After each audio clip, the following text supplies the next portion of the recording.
ආයුබෝවන්. ඔන්න දැන් ශිෂ්‍යත්ව විභාගේ ලං වෙලා. විභාගයේ අත ළඟටම ඇවිල්ලා.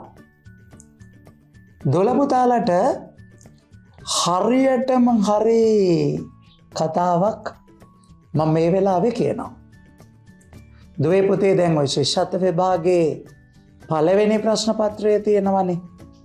විවේක කාලයෙන් පස්සේ ලැබෙන ප්‍රශ්න 40ක් තියෙන ප්‍රශ්න පත්‍රය මතක තියාගන්න. පුතේ ප්‍රශ්න පත්‍රය අලුත්ම අලුත් පේපර් එකක්.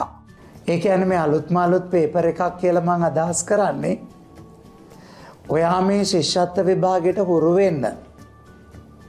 ඉස්කෝලේදී ප්‍රශ්න පත්‍ර ගොඩාක් කළා තාමත් කරනවා. ටියුෂන් ක්ලාස් එකේදීත් ප්‍රශ්න පත්‍ර කළා.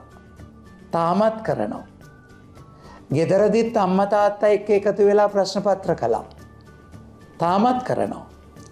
හැබැයි මතක තියාගන්න ඉස්කෝලේදී කරපුවාවත් ටියුෂන් ක්ලාස් එකේදී කරපුවාවත් ගෙදරදී කරපුවාවත් නෙවෙයි විභාග ප්‍රශ්න පත්‍රය. ඒ විභාග ප්‍රශ්න පත්‍රයට වාට ලැබෙන්නේ අලුත්ම අලුත් ප්‍රශ්න 40ක් තියෙන ප්‍රශ්න පත්‍රයක්.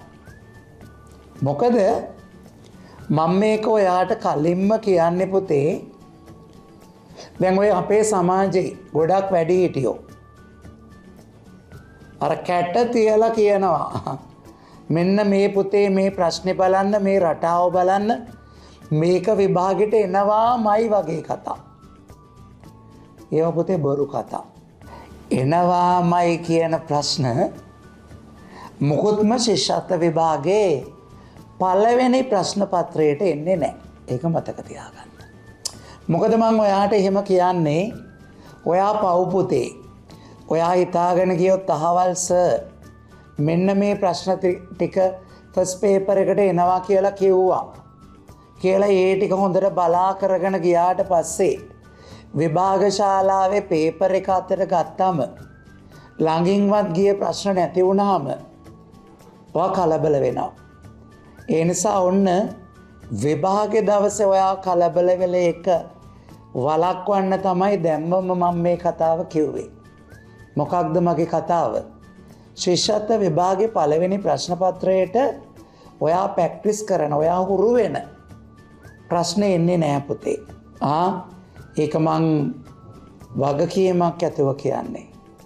ඔයාට එන්නේ අලුත්ම ප්‍රශ්න 40ක්. හැබැයි ඔයා අලුත් ප්‍රශ්න 40ක් ආවා කියලා බය වෙන්න එපා. මොකද ශිෂ්‍යත්ව විභාගේ හැම අවුරුද්දකම තත්ත්වය මේක. ළමයි ලෑස්ති වෙලා යනවා. සමහර අය කියනවා මෙන්න මේ කියනවා මේ කියනවා කියලා. නමුත් විභාගෙට ගියාම ඒ කියන ඒවා එකක්වත් නැහැ. ඒ හින්දායි මම ඔයාට කල්ැතුවම කියන්නේ ෆස්ට් පේපර් එකට පුතේ අපි ඔය ප්‍රැක්ටිස් කරන සමහර ඒවා විභාගෙට එන්නේ නැහැ. දැන් ඔය අපි කෙටි ක්‍රමයෙම දාගෙන හදන්න පුරු වෙන ඒවා ඇත්තටම ඔයාට ප්‍රයෝජනවත් නොවෙන්නම පුළුවන්. කෙටි ක්‍රම දාලා විභාගෙදී ෆස්ට් පේපර් එකේ කරන්න ඔයාට එකම ප්‍රශ්නයක්වත් නැති වෙන්න පුළුවන්. ඒ නිසා ඒවට සූදානම යන්න. කොහොම වුණත් මේ විභාගෙට අගෝස්තු 9 වෙනිදා ලැබෙන පළවෙනි ප්‍රශ්න පත්‍රයට ඔයාට පිළිතුරු ලියන්න පුළුවන්. ඔයාට පිළිතුරු ලියන්න පුළුවන් පේපර් එකක් තමයි විභාග දෙපාර්තමේන්තුව අනිවාර්යෙන්ම ලෑස්ති කරලා දෙන්නේ. ඒන්න ඔයා ඒ ගැන බය වෙන්න එපා. දැන් මං අර කිව්වේ අර කැට තියලා මේකේනවා කියලා කියන ඒව විභාගෙට එන්නේ එච්චරයි. හරි. හැබැයි ඔයා මේ දවස්වල පුහුණු වෙලා ඒ ලෑස්ති වෙලා යන එකේ වාසි තියෙනවා. මොනවාද වාසි? එකපාරටම විභාග පේපර් එකේ ප්‍රශ්න දැකලා පුදුම වෙන්නේ නැතුව දැන් ඔයාගේ ඇස් පුරුදු වෙලා තියෙනවා ප්‍රශ්න කියවන්න. ඔයා හුරු වෙලා තියෙනවා වේගෙන් පිළිතුරු සොයා යන්න. ඊළඟට ඔයා හුරු වෙලා තියෙනවා දිග ප්‍රශ්න කෙටි කරලා උත්තරයට යන්න. අන්න ඒ වගේ ක්‍රමවලට ඔයාට මේ සූදානම් වීම කියන එක වැදගත්. ඒ නිසා සූදානම් වීම අපත යන්නේ නැහැ. හැබැයි අර බලාපොරොත්තු සහගතව මේක එනවමයි. මේක තියෙනවමයි. තොට අපි හිතාගෙන යනවානි අරස කියපු එක තියෙයි කියලා. ඒක නැති වුණාම අපිට ප්‍රශ්නයක්නේ. අන්න ඒක වලක්වන්න තමයි මේ පණිවුඩේ මං කලින්ම කියන්නේ. මොකක්ද එනම්. විභාගෙට විශේෂයෙන්ම පළවෙනි ප්‍රශ්න පත්තරයට ලැබෙන්නේ අලුත්ම ප්‍රශ්න. ඒ අලුත්ම ප්‍රශ්නවලට විභාග ශාලාව ඇතුළේ අලුතෙන්ම හිතලා කල්පනා කරලා තමයි ඔයාට පිළිතුරට යන්න වෙන්නේ. නමුත් ඔයාගේ පුහුණුවීම, ඔයාගේ සූදානම්වීම ඒ අලුත් ප්‍රශ්නවලටත් උදව් වෙනවා.